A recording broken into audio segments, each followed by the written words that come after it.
പാലക്കാട് ഉച്ചവരെ ഭേദപ്പെട്ട പോളിംഗ് ഉച്ചയ്ക്ക് 2:40 വരെ 48.17% പോളിംഗാണ് രേഖപ്പെടുത്തിയത്.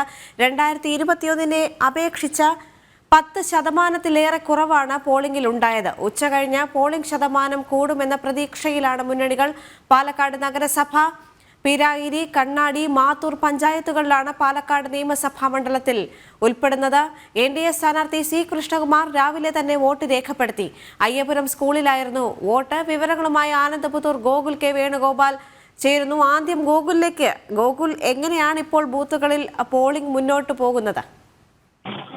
ഉച്ചയ്ക്ക് ശേഷം ദേവ് പറഞ്ഞതുപോലെ തന്നെ കുറച്ചും കൂടി പോളിംഗ് ഉണ്ടാവാനുള്ള സാധ്യതയുണ്ട് എന്നാണ് വിലയിരുത്തപ്പെടുന്നത്. ഇപ്പോൾ 3 മണിക്കൂർ മാത്രമാണ് പോളിംഗ് അവസാനിക്കാനുള്ളത്. 6 മണിയോട് കൂടിയിട്ട് വോട്ട് രേഖപ്പെടുത്താനുള്ള സമയം അവസാനിക്കും. രാവിലെ 7 മണിക്കായിരുന്നു പോളിംഗ് ആരംഭിച്ചത്. ഇപ്പോൾ ഈ സമയമാകുമ്പോഴത്തേക്ക് 48.17% വോട്ടുകൾ രേഖപ്പെടുത്തി കഴിഞ്ഞു. 1,94,706 വോട്ടുകളാണ് പാലക്കാട് അസംബ്ലിയിൽ ഇത്തവണ ഉള്ളത്. അതിൽ 93,793 വോട്ടുകൾ ഇതിനോടകം പോൾ ചെയ്യപ്പെട്ടിട്ടുണ്ട്. 94,412 പുരുഷ വോട്ടുകളിൽ 46,354 എണ്ണം പോൾ ചെയ്തു. 1,290,000 സ്ത്രീ വോട്ടർമാരിൽ 47,437 വോട്ടുകൾ പോൾ ചെയ്യപ്പെട്ടു. 4 ട്രാൻസ്ജെൻഡേഴ്സ് ആണ് ഉള്ളത്. അതിൽ 2 പേർ പോൾ ചെയ്തിട്ടുണ്ട്. അങ്ങനെ ആകെ മൊത്തം ഈ സമയമാകുമ്പോഴേക്കും 48.17% വോട്ടുകൾ രേഖപ്പെടുത്തി കഴിഞ്ഞു. ഉച്ചയ്ക്കായിരുന്നു അല്പം വോട്ടിംഗ് മന്ദഗതിയിലാവുന്ന ഒരു സാഹചര്യം ഉണ്ടായിരുന്നത്. രാവിലെയൊക്കെ എല്ലാ ബൂത്തുകളിലും സാമാന്യം നല്ല തിരക്കുകളും നല്ല രീതിയിൽ തന്നെ പോളിംഗ് മുന്നോട്ടേക്ക് പോകുന്ന ഒരു കാഴ്ചയുമൊക്കെ ആയിരുന്നു ഉണ്ടായിരുന്നത്. പിന്നീട് ഉച്ചയാകുമ്പോഴേക്കും കുറച്ച് പല ബൂത്തുകളിലും വോട്ടിംഗ് ശതമാനം താഴുന്ന ഒരു സാഹചര്യമൊക്കെ ആയിരുന്നുവെങ്കിലും വൈകുന്നേരത്തോടു കൂടി പോളിംഗ് കുറച്ചും കൂടി ശക്തമാകുമെന്നും കഴിഞ്ഞ തവണ ഉണ്ടായിരുന്ന അത്രയും തന്നെ വോട്ട് ഇത്തവണയും രേഖപ്പെടുത്തും എന്നുമുള്ള ആത്മവിശ്വാസമാണ് മുന്നണികളൊക്കെ പങ്കുവെക്കുന്നത്. കഴിഞ്ഞ തവണ 75.44% പോൾ ചെയ്യപ്പെട്ട വോട്ടുകളുടെ എണ്ണം. അതിലേക്ക് തന്നെ ഇത്തവണയും എത്തുമെന്നും അത് തങ്ങൾക്ക് അനുകൂലമാകുമെന്നുമുള്ള പ്രതീക്ഷയാണ് NDA സ്ഥാനാർത്ഥിയായിട്ടുള്ള C. കൃഷ്ണകുമാർ ഒക്കെ പങ്കുവെക്കുന്നത്. വലിയ രാഷ്ട്രീയ വിഷയങ്ങളും വിവാദങ്ങളും ഒക്കെ ഈ തെരഞ്ഞെടുപ്പ് കാലത്ത് ഉണ്ടായിരുന്നു. പാലക്കാടിന്റെ സ്വന്തമായിട്ടുള്ള വികസന ജനകീയ അടിസ്ഥാന പ്രശ്നങ്ങളൊക്കെ മുൻനിർത്തിയായിട്ടായിരുന്നു NDA സ്ഥാനാർത്ഥിയുടെ തെരഞ്ഞെടുപ്പ് പ്രചാരണം ഉണ്ടായത്.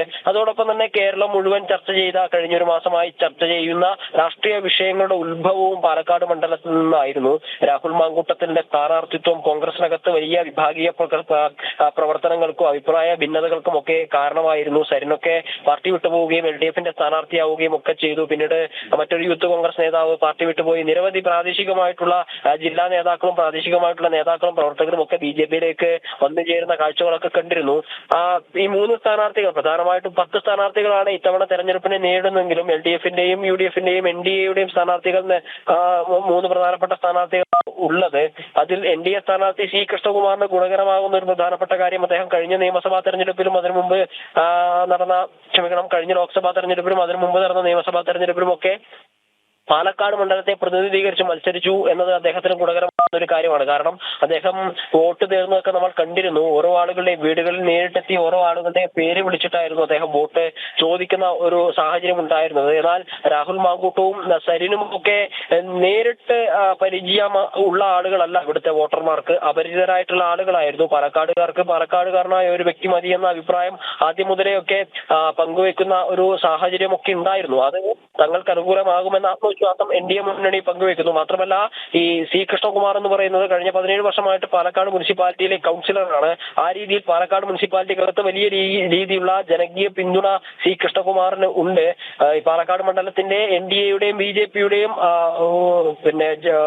അടിത്തറയുടെ അല്ലെങ്കിൽ അവരുടെ സ്വീകാര്യത എടുത്ത് പരിശോധിക്കുകയാണെങ്കിൽ ഓരോ തെരഞ്ഞെടുപ്പ് കഴിയുന്തോറും അത് വർദ്ധിക്കുന്ന ഒരു കാഴ്ചയാണ് കാണുന്നത്.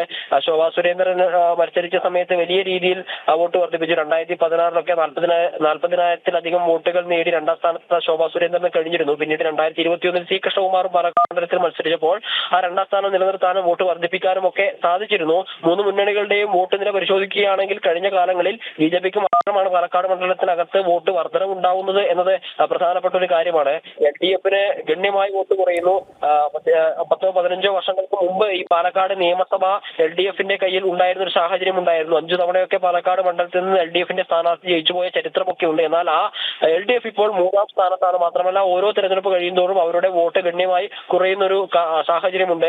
കഴിഞ്ഞ 3 തവണ ഷാഫി പറമ്പിൽ ജയിച്ചു വന്നിട്ടുണ്ടെങ്കിലും ഷാഫി പറമ്പിന്റെ വോട്ട് വിഹിതത്തിലും അദ്ദേഹം നേടിയിട്ടുള്ള വോട്ടുകളുടെ എണ്ണത്തിലും ഗണ്യമായ കുറവുണ്ടാകുന്ന ഒരു സാഹചര്യമായിരുന്നു കഴിഞ്ഞ തെരഞ്ഞെടുപ്പിലൊക്കെ ഉണ്ടായിരുന്നത്.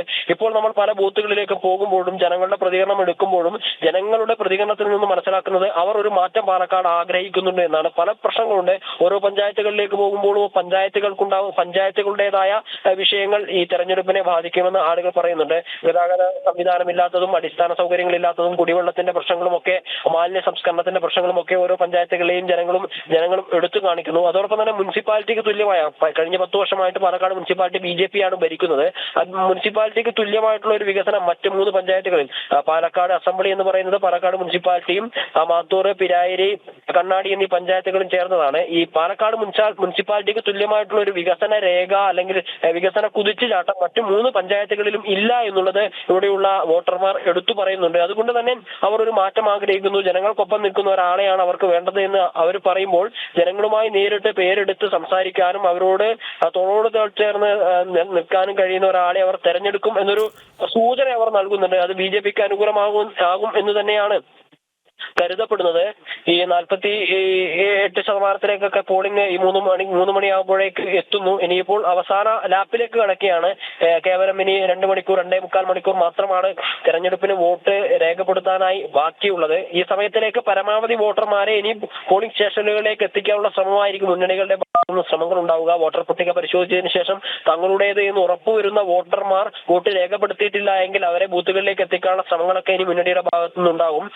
ഇനി സ്വാഭാവികമായിട്ടും വെയിൽ കുറഞ്ഞു, ആളുകളൊക്കെ വീട് വിട്ട് പുറത്തിറങ്ങുക അല്ലെങ്കിൽ തൊഴിൽ സ്ഥലങ്ങളിൽ നിന്നൊക്കെ വന്ന് വോട്ട് ചെയ്യാനൊരു സാധ്യതയുണ്ട്. മറ്റൊരു കാര്യം, ഈ ദൂരസ്ഥലങ്ങളിൽ പഠിക്കുകയോ ജോലി ചെയ്യുകയോ ചെയ്യുന്ന ആളുകളൊക്കെ ഒരു ദിവസം മാത്രം അവധിയുള്ള ആളുകൾ ഒരുപക്ഷെ രാവിലെ അവിടെ നിന്ന് പുറപ്പെടുകയും വൈകുന്നേരം നാട്ടിലേക്ക് എത്തുകയും ചെയ്യുന്ന സാഹചര്യങ്ങളുണ്ട്. ആ രീതിയിലും ഒരുപാട് വോട്ടുകൾ പോൾ ചെയ്യപ്പെടാറുണ്ട്. ഈ രീതിയിലൊക്കെ പരിശോധിക്കുകയാണെങ്കിൽ കഴിഞ്ഞ വർഷം ഉണ്ടായതുപോലെ തന്നെ 70-75% വോട്ട് രേഖപ്പെടുത്തും എന്ന ഒരു വിലയിരുത്തലുകളാണ് ഉള്ളത്. മറ്റു ഉപതെരഞ്ഞെടുപ്പുകളിൽ നിന്ന് വ്യത്യസ്തമൊക്കെയായിട്ട് വളരെ വീറും വാശിയുമേറിയ തെരഞ്ഞെടുപ്പ് പോരാട്ടമൊക്കെ ആയിരുന്നു ഇവിടെ ഉണ്ടായിരുന്നു. വയനാടും ആലത്തൂരും ഒക്കെ ഉപതെരഞ്ഞെടുപ്പ് ഉണ്ടായിരുന്നെങ്കിലും ഉപതെരഞ്ഞെടുപ്പ് ചർച്ചകൾ സജീവമായി ഉണ്ടായിരുന്നതും അല്ലെങ്കിൽ മാധ്യമ ശ്രദ്ധയും ജനങ്ങളുടെ ശ്രദ്ധയും ഒക്കെ കോൺസെൻട്രേറ്റ് ചെയ്യപ്പെട്ട ഒരു സ്ഥലം പാലക്കാട് മണ്ഡലം തന്നെയാണ്.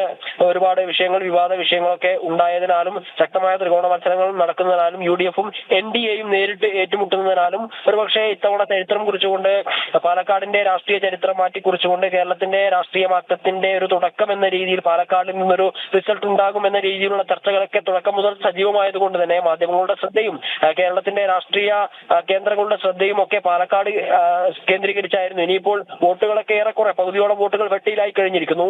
ഇനിയിപ്പോൾ 3 മണിക്കൂറുകൾ അവശേഷിക്കുമ്പോൾ ബാക്കി എത്രത്തോളം വോട്ടുകളാണ് പെട്ടിയിലേക്ക് വരിക, പാലക്കാടിന്റെ ജനഹിതം അറിയാൻ അല്ലെങ്കിൽ ജനവിധി എഴുതുക